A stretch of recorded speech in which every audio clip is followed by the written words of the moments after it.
This story was quietly buried in local court archives and never made it past regional headlines, but someone finally spoke, and that someone was me.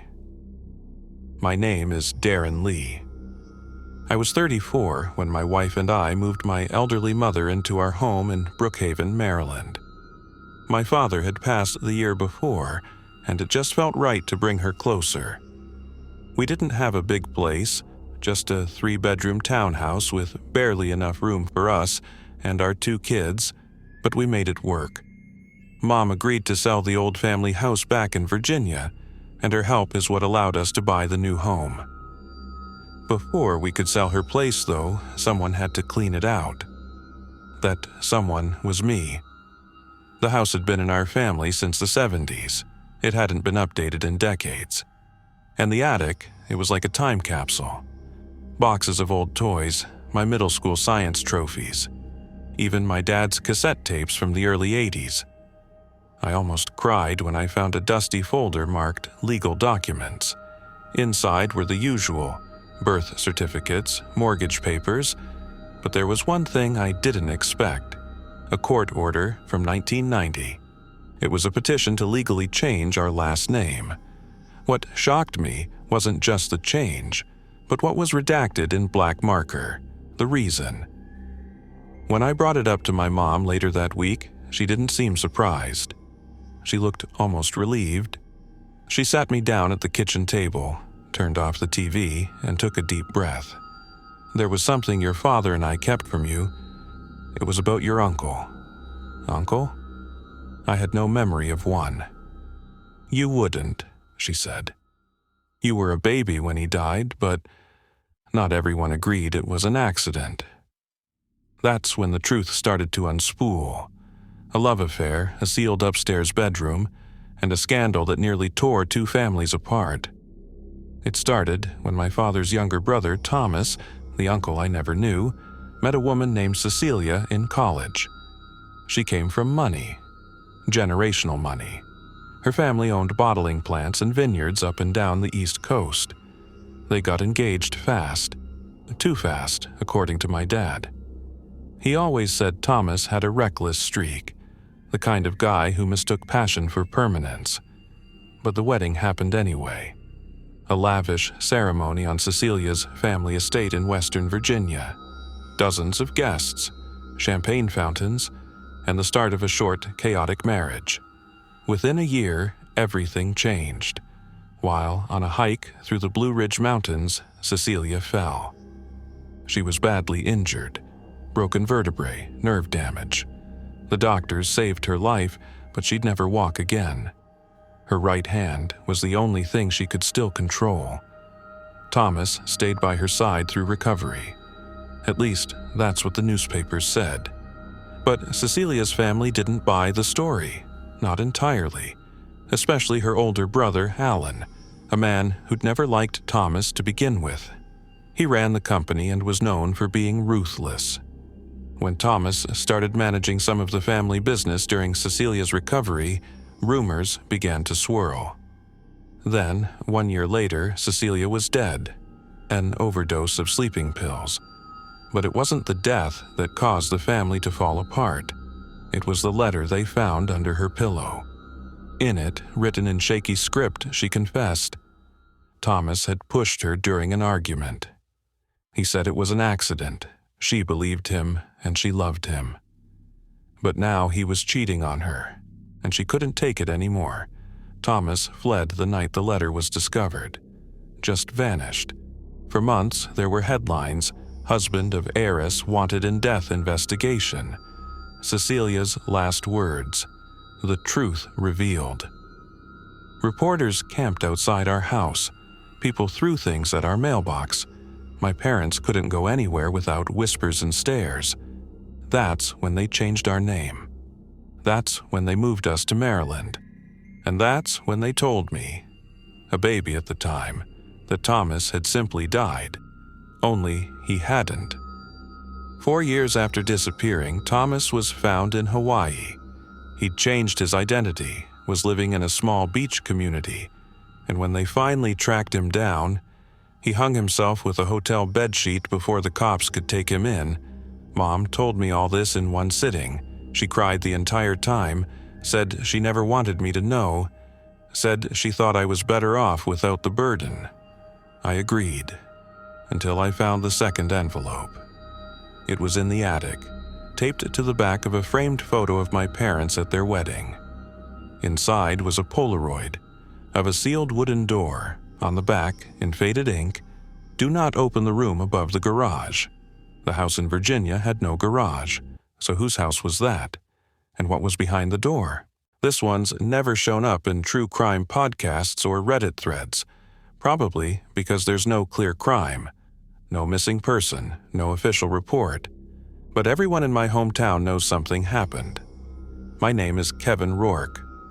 I'm 37 now, but this story started when I was a senior in high school, back in 2004. I grew up in Lanesville, Pennsylvania. One stoplight, one gas station, and a high school that still used chalkboards. That year, our class was getting ready to put together the yearbook, and since I was on the yearbook staff, I got to help organize photos and captions. Pretty normal stuff, until the proof copies came back. We were going through the senior portraits, checking spelling and layout, when I spotted a name I didn't recognize, Reynard Glenn. I figured it was a transfer student. We got a few of those every year. But the problem was, I'd never seen this guy. Not in the halls, not in class, not at any of the events. His photo wasn't like the others either. Everyone else's was studio lit and taken by the same photographer. His looked off, like a scanned print. Slightly out of focus, and his expression. Just a dead stare, not creepy exactly, but not right either. I brought it up to Mrs. Kersey, our yearbook advisor. She frowned and looked at the master list. Reynard Glenn wasn't on it. He wasn't listed in any homeroom, wasn't registered in any class. She called the office. The secretary said she'd never heard of him. When we pulled his photo off the page, we noticed something weird. The name tag sticker on the back didn't match our photographer's label. It was from a company based in New Jersey that had closed in the 90s. I thought maybe it was a prank, some joke someone slipped in, but then I saw it again. 2 nights later, I was flipping through my freshman yearbook, just out of curiosity, and there he was, same photo, same name, under the freshman section. Same thing for sophomore year. Junior year, 4 different yearbooks, same photo, same name, same guy who never went to a single class. I asked around. Nobody remembered him, not one person. Then, a week later, I woke up to find a printed copy of a yearbook page taped to my bedroom door. It was the senior portraits, and Reynard Glenn's photo was right in the center, bigger than the others. In marker, someone had circled his face and written, "You know him now." I didn't tell anyone, not my parents, not my friends. Just quietly removed the paper, folded it, and stuffed it in my desk drawer. I told myself someone was messing with me, that I'd find the explanation eventually. But then the dreams started. In every one of them, I was walking through the school at night. Empty halls, lights flickering, and at the end of the corridor just before waking, I'd see a figure. Not doing anything, just standing there, watching me. Always in the same spot, by the doors to the yearbook room. After 3 nights of the same dream, I finally went back to school on a Saturday. The janitor let me in when I said I forgot something in my locker. I didn't go to my locker. I went straight to the yearbook room. It was locked, of course, but the window in the door let me peek inside. Everything looked normal, except for the middle table. On it was a single open yearbook. I couldn't read the page from the window, but I knew what it was. Reynard Glenn. When I turned to leave, I caught movement in the reflection of the trophy case. Someone was behind me, but when I turned around, the hallway was empty. I never told anyone what happened. Not back then, but I stopped working on the yearbook. said I was too busy with other stuff. I graduated, left town, never looked back. But 2 weeks ago, I visited my parents. And while helping clean out the garage, I found an old box of my high school stuff, including a 5th yearbook, senior year. I flipped to the portrait section. And this time, Raynard Glenn wasn't just there. He was in every single row.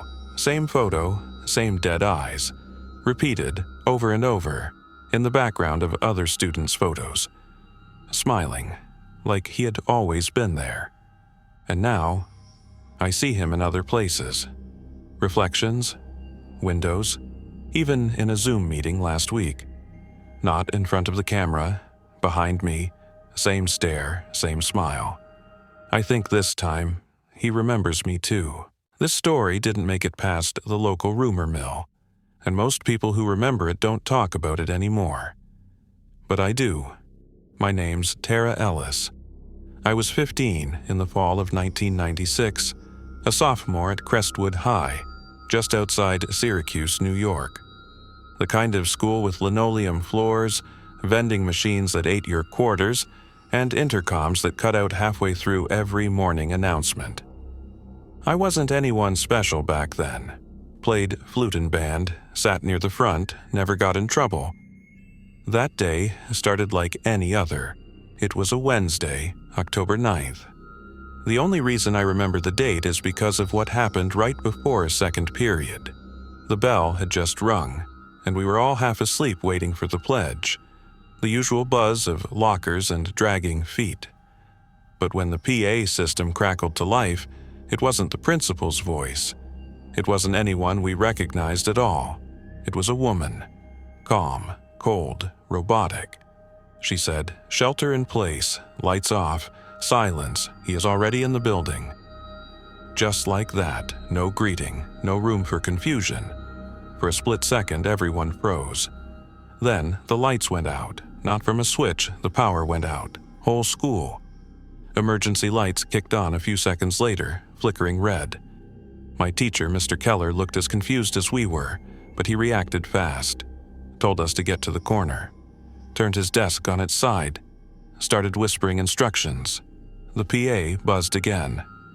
That same voice. "He is moving, 2nd floor, room 216, East Wing." That was the history hall, 1 floor above us. Some of us started crying. One kid threw up. I remember because the smell stuck with me. Another announcement came 30 seconds later. "He is watching. Do not make a sound." That was when Mr. Keller locked the door, pushed a cabinet in front of it, and looked at us with this pale, tight expression like he was trying not to freak out. I'll never forget it. That was when I realized he was just as scared as we were. Minutes passed. Maybe 10, maybe 30. Hard to tell. Then the final message came. "You were warned, blood must answer." And the line cut out. Dead silence. No more announcements. Not from her. Not from anyone. We stayed locked down until the assistant principal finally banged on the door and unlocked it with a key. Everyone expected a SWAT team, or at least a police escort. Instead, he looked annoyed, like we'd overreacted. We started asking what was going on. He looked confused, said there hadn't been a lockdown, said the PA system had never turned on. That's when the questions started. Other classrooms had similar stories. Students huddled in corners, lights off, teachers scared. But not all of them. Some teachers swore they heard nothing. Some rooms never even lost power. Room 216, the one mentioned in the announcement, had been empty all week. The teacher was out sick, and the room was locked. By lunchtime, we were told it was a malfunction, that someone must have hacked the system or played a prank. But no student took credit. No staff ever figured out who the voice belonged to. Weirdest part? The PA system had no recording capability. It was live broadcast only. There was no tape, no backup. Just a cold voice no one could trace. Later that year, I tried to find old blueprints of the school. a dumb obsession that stuck with me. And that's when I found something worse. Back in 1963, Crestwood was hit with a tragedy. A student stabbed 3 others with scissors and jumped from the 2nd floor. It was never talked about. Covered up. Buried. The room where it started? 216, I never went back to that hallway, but last week my niece started at Crestwood. She called me, kind of laughing, said, "A weird announcement played this morning before the pledge.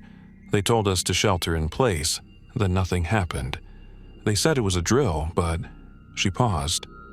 "I swear, the woman said he was already in the building." I didn't say a word. I just told her to never go near the East Wing, especially not room 216, because now I know the truth. It wasn't a message for the school, it was a message for someone, and he's still listening. This story was never in the papers, never investigated, no one even filed a report. But ask anyone from my graduating class, they remember. My name's Darren McKay. I was 17 in the fall of 1991. Senior year at Woodland Ridge High in Oregon. The kind of place where everyone wore flannel, smoked behind the gym and swore they saw Bigfoot once. It wasn't glamorous, but it was ours. I wasn't popular or invisible, just somewhere in the middle. I played rhythm guitar, worked part-time at the video store, and coasted through school without much trouble. Except for one thing that year, one person. Her name was Josie Lang. She transferred in right after Labor Day. No one knew where from. She didn't talk much. Wore the same oversized hoodie every day, even when it rained. She sat alone at lunch. No one bullied her exactly, but no one sat with her either. She'd eat half her sandwich, then stare at the back wall of the cafeteria like she was watching something only she could see. A few people made jokes behind her back.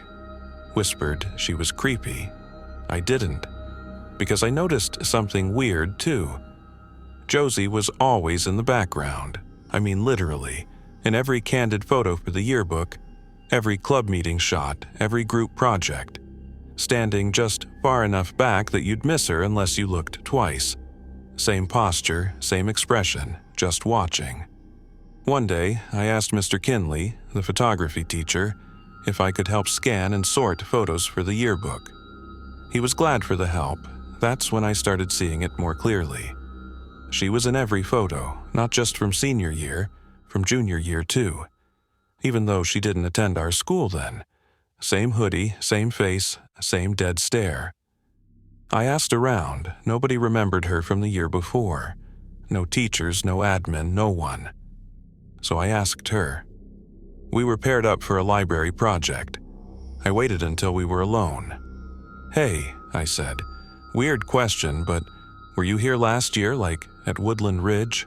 She didn't look at me, didn't blink, just nodded slowly and said, "I've always been here." That night, I couldn't sleep. I dug out my junior yearbook and went page by page, and there she was again, blurry, distant, standing outside the edge of the homecoming group shot, and again by the bleachers in a football pick. Same hoodie, same stare.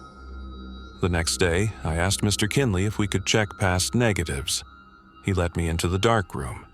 I found a roll from sophomore year, our class trip to Crater Lake. There she was again, this time right in the center.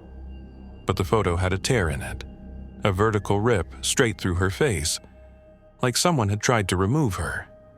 That Friday, Josie didn't show up to class, or Monday, or ever again. Her locker was emptied out, her attendance records deleted. It was like she had never existed. Except we still had the photos, except we still remembered. And 2 months later, I was helping Kinley archive old boxes in the art room. I found a staff photo from 1976, black and white, framed. In the far corner, almost out of view, stood a girl, wearing the same hoodie, same hair, same face, same dead stare. I asked Kinley who she was. He stared at the photo, then back at me. "I don't know," he said, "but I've always felt like someone was watching us in this room." I never went back to Woodland Ridge after graduation. I left Oregon completely, but I keep the torn yearbook photo with me, because some nights I see her at the bus stop, outside my apartment, in the reflection of store windows, still wearing that hoodie, still watching, and sometimes, just for a second, she looks right at me and smiles.